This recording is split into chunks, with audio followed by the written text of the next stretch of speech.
Welcome.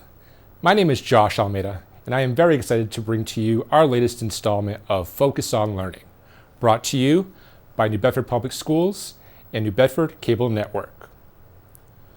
While the best way to find out what your child could be doing at home is to work directly with your child's teacher in school, we know these videos will help everyone keep learning active at home.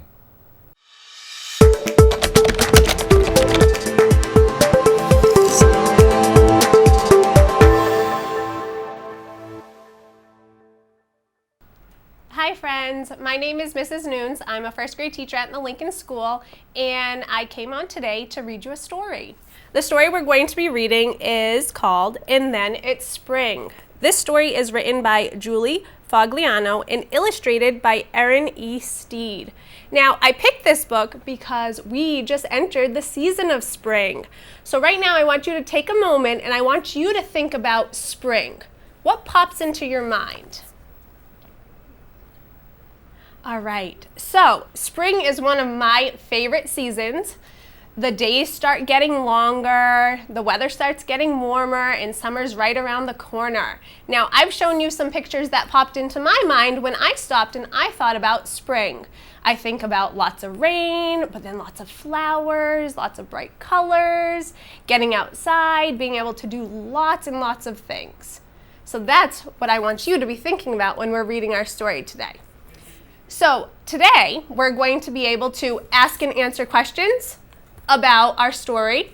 We're going to be able to describe characters, setting, and major events from our story. And most of all, I want us to develop a love of reading. And the way I do that is by reading new books. This is a brand new book to me, and I'm excited to share it with you. So let's get started.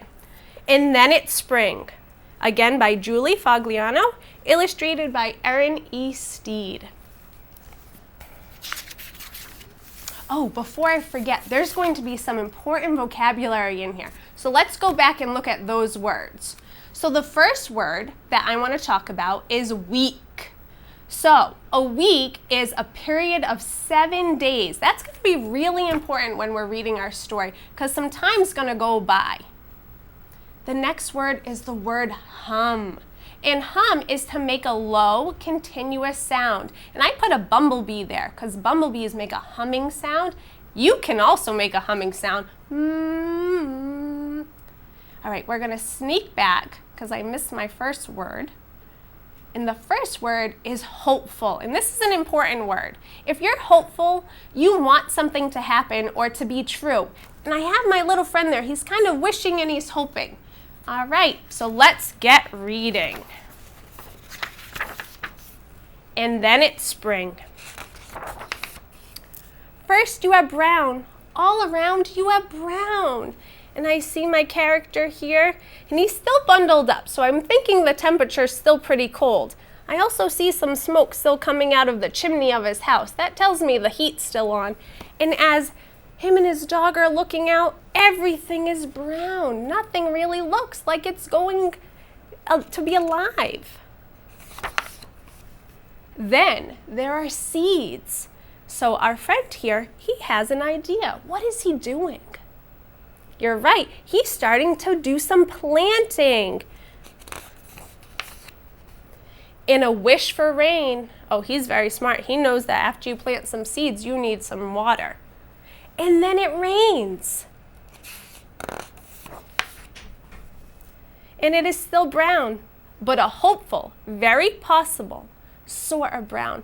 So even though it's all brown, he's being hopeful. He's wishing that his plants are going to start to grow. And is that a little green? No, it's just brown, sort of brown. And he's looking a little sad there. His plants haven't started to grow. Then it's a week. Ooh, so they're telling us a lot of time is passing by. And he's starting to put down some more seeds. He's still hopeful. And you worry about those little seeds. So now he's sitting there. Maybe he's thinking to himself, why won't they grow? And if maybe it was the birds, so now his mind's really starting to get worried. He's saying, oh, maybe all the birds came out and maybe they ate all my seeds and that's why it's not growing. Or maybe it was the bears and all that stomping, because bears can't read signs that say things like, please don't stomp here. There are seeds and they are trying. So now his mind's really going. Do you think it was the bears? No, me neither. And then it's one more week, so even more time has passed. And the brown, still brown, has a greenish hum that you can only hear if you put your ear to the ground and close your eyes. We can see him here. He's putting his ear to the ground, listening to hear them starting to grow. And we can see all these little families of animals down here burrowing down. We have our squirrel, a mouse, some ants, some worms. Everything's starting to become alive. And then it's one more week, so even more time has passed. And a sunny day, that sunny day that happens right after that rainy day. So lots of rain and sunshine. And you walk outside to check on all that brown. But the brown isn't around, and now you have a green. All around you have green. And look at all the grass, the hill is green, all of the little plants are starting to grow. Excellent job. So now I want you to think about the story. Before we started reading today, we had said we were going to talk about the characters, the setting, and what's happening. So in the classroom, we use some graphic organizers like we have here on the screen that allow you to identify characters, setting, and the events of the story. Now, at home, you might not have a graphic organizer, but that's okay. You can still answer these very questions. So questions to think about. Who were the characters? If you go back in, who were they? See if you can name them. The characters were the boy and his dog. Next, you can think about what is the setting? Where were they?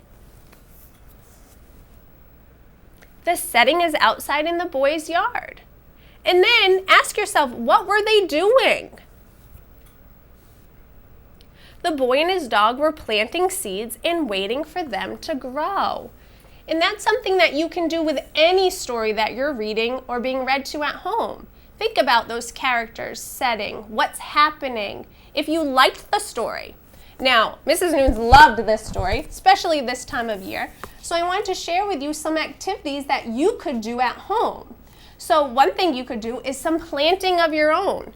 Now, this little boy had a really big backyard to plant, but some of the examples I showed here are things you could do inside your home, using a plastic baggie or cups that you might have in your pantry.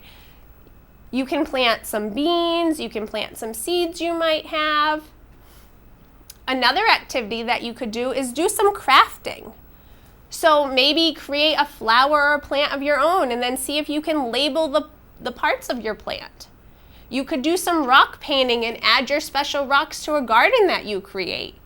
Or do some tulip painting. Here they use a plastic fork to create special tulips, and you could give that to someone as a special gift. You could also do some springtime writing. So some things to think about. One is think of your 5 senses. Do you remember what your 5 senses are? Your sense of sight, your sense of smell, your sense of taste, your sense of hearing, and your sense of touch.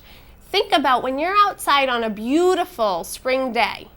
What do you see? What do you hear? What do you smell? What are you touching? Maybe what are you tasting? But not everything should go in your mouth. And use that as something to write about. You could also write about your favorite springtime activity or your favorite flower or something that you see on a spring day.